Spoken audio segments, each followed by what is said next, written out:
Chapter 5. The Wood Sawyer, 1 year and 3 months.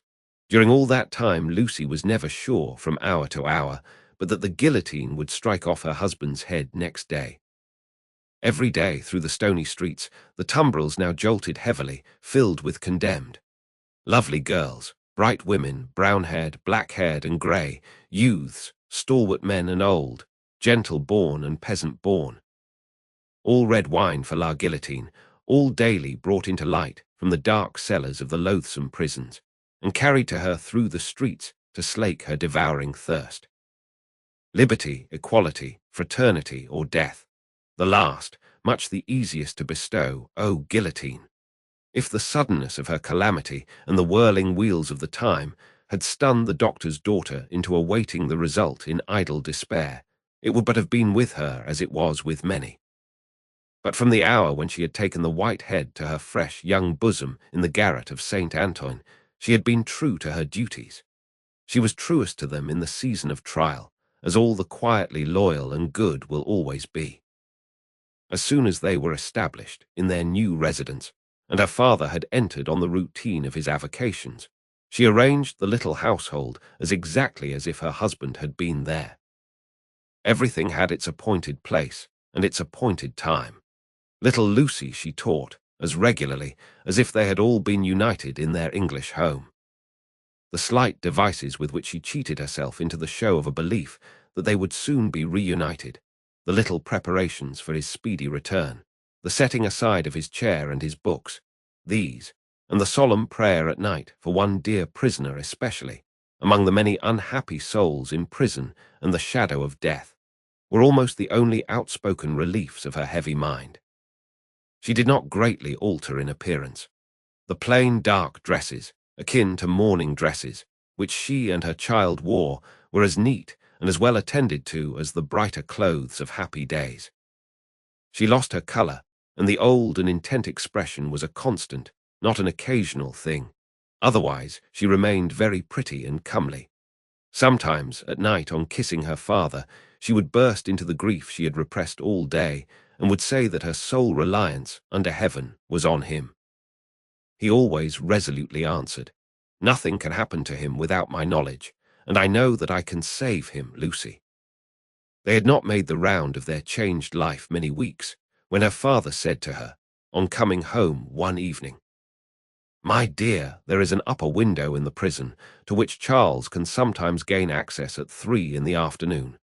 When he can get to it, which depends on many uncertainties and incidents, he might see you in the street, he thinks, if you stood in a certain place that I can show you. But you will not be able to see him, my poor child, and even if you could, it would be unsafe for you to make a sign of recognition. Oh, show me the place, my father, and I will go there every day." From that time, in all weathers, she waited there 2 hours. As the clock struck 2, she was there, and at 4 she turned resignedly away. When it was not too wet or inclement for her child to be with her, they went together. At other times she was alone, but she never missed a single day. It was the dark and dirty corner of a small winding street. The hovel of a cutter of wood into lengths for burning was the only house at that end. All else was wall. On the 3rd day of her being there, he noticed her. "Good day, citizeness." "Good day, citizen." This mode of address was now prescribed by decree. It had been established voluntarily some time ago among the more thorough patriots, but was now law for everybody. "Walking here again, citizeness." "You see me, citizen." The wood sawyer, who was a little man with a redundancy of gesture, he had once been a mender of roads, cast a glance at the prison, pointed at the prison, and putting his 10 fingers before his face to represent bars, peeped through them jocosely. "But it's not my business," said he, and went on sawing his wood. Next day he was looking out for her, and accosted her the moment she appeared. "What, walking here again, citizeness?" "Yes, citizen." "Ah, a child too." "Your mother, is it not, my little citizeness?" "Do I say yes, mamma?" whispered little Lucy, drawing close to her. "Yes, dearest." "Yes, citizen." "Ah, but it's not my business. My work is my business. See my saw, I call it my little guillotine. La la la, la la la, and off his head comes. The billet fell as he spoke, and he threw it into a basket. I call myself the Samson of the firewood guillotine. See here again. Loo, loo, loo, loo, loo, loo, and off her head comes. Now a child, tickle, tickle, pickle, pickle, and off its head comes, all the family. Lucy shuddered as he threw 2 more billets into his basket, but it was impossible to be there while the wood sawyer was at work and not be in his sight. Thenceforth, to secure his goodwill, she always spoke to him first, and often gave him drink money, which he readily received. He was an inquisitive fellow, and sometimes when she had quite forgotten him in gazing at the prison roof and grates, and in lifting her heart up to her husband, she would come to herself to find him looking at her, with his knee on his bench and his saw stopped in its work.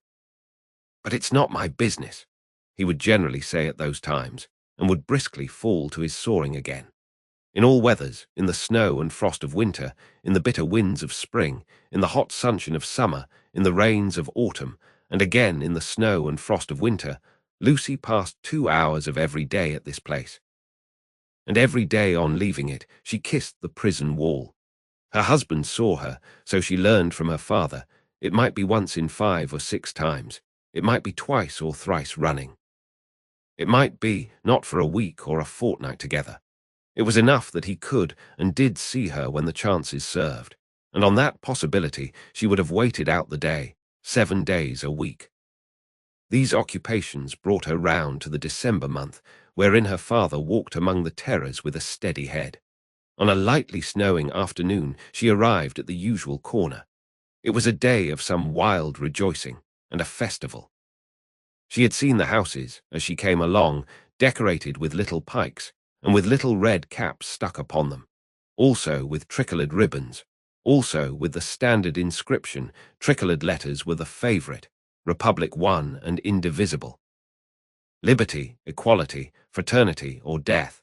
The miserable shop of the wood sawyer was so small that its whole surface furnished very indifferent space for this legend. He had got somebody to scrawl it up for him, however, who had squeezed death in with most inappropriate difficulty. On his housetop, he displayed pike and cap, as a good citizen must, and in a window he had stationed his saw inscribed as his little Saint Guillotine, for the great sharp female was by that time popularly canonized. His shop was shut and he was not there, which was a relief to Lucy and left her quite alone. But he was not far off, for presently she heard a troubled movement and a shouting coming along, which filled her with fear. A moment afterwards, and a throng of people came pouring round the corner by the prison wall, in the midst of whom was the wood sawyer hand in hand with the vengeance. There could not be fewer than 500 people, and they were dancing like 5,000 demons. There was no other music than their own singing. They danced to the popular Revolution song, keeping a ferocious time that was like a gnashing of teeth in unison. Men and women danced together, women danced together, men danced together, as hazard had brought them together. At first, they were a mere storm of coarse red caps and coarse woolen rags, but as they filled the place and stopped to dance about Lucy, some ghastly apparition of a dance figure gone raving mad arose among them. They advanced, retreated, struck at one another's hands, clutched at one another's heads, spun round alone, caught one another and spun round in pairs, until many of them dropped. While those were down, the rest linked hand in hand, and all spun round together. Then the ring broke, and in separate rings of 2 and 4 they turned and turned until they all stopped at once, began again, struck, clutched and tore, and then reversed the spin, and all spun round another way. Suddenly they stopped again, paused, struck out the time afresh, formed into lines the width of the public way, and with their heads low down and their hands high up, swooped screaming off. No fight could have been half so terrible as this dance. It was so emphatically a fallen sport, a something once innocent delivered over to all devilry, a healthy pastime changed into a means of angering the blood, bewildering the senses, and stealing the heart. Such grace as was visible in it made it the uglier, showing how warped and perverted all things good by nature were become. The maidenly bosom bared to this, the pretty almost child's head thus distracted, the delicate foot mincing in this slough of blood and dirt, were types of the disjointed time.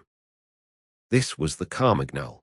As it passed, leaving Lucy frightened and bewildered in the doorway of the wood sawyer's house, the feathery snow fell as quietly and lay as white and soft as if it had never been. Oh, my father! For he stood before her when she lifted up the eyes she had momentarily darkened with her hand. Such a cruel, bad sight. I know, my dear, I know. I have seen it many times. Don't be frightened. Not one of them would harm you. I am not frightened for myself, my father, but when I think of my husband and the mercies of these people, we will set him above their mercies very soon. I left him climbing to the window, and I came to tell you. There is no one here to see. You may kiss your hand towards that highest shelving roof. I do so, father, and I send him my soul with it. You cannot see him, my poor dear. No, father, said Lucy, yearning and weeping as she kissed her hand. No. A footstep in the snow. Madame Defarge, I salute you, citizeness, from the doctor. I salute you, citizen. This in passing, nothing more. Madame Defarge gone like a shadow over the white road. Give me your arm, my love. Pass from here with an air of cheerfulness and courage for his sake. That was well done. They had left the spot. It shall not be in vain. Charles is summoned for tomorrow. For tomorrow. There is no time to lose. I am well prepared, but there are precautions to be taken that could not be taken until he was actually summoned before the tribunal.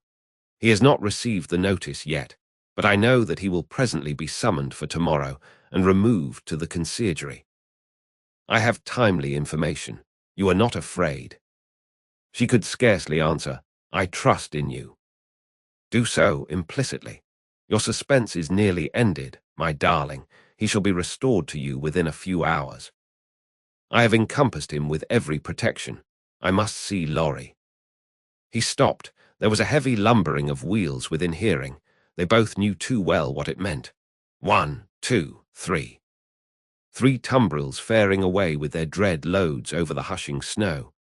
I must see Laurie, the doctor repeated, turning her another way.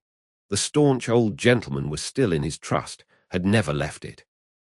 He and his books were in frequent requisition as to property confiscated and made national.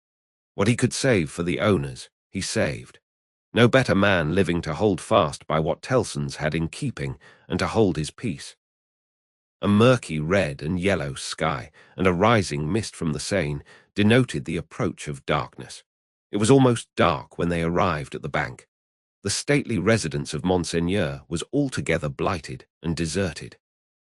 Above a heap of dust and ashes in the court ran the letters, National Property, Republic One and Indivisible, Liberty, Equality, Fraternity, or Death. Who could that be with Mr. Laurie, the owner of the riding-coat upon the chair, who must not be seen? From whom newly arrived did he come out, agitated and surprised, to take his favourite in his arms?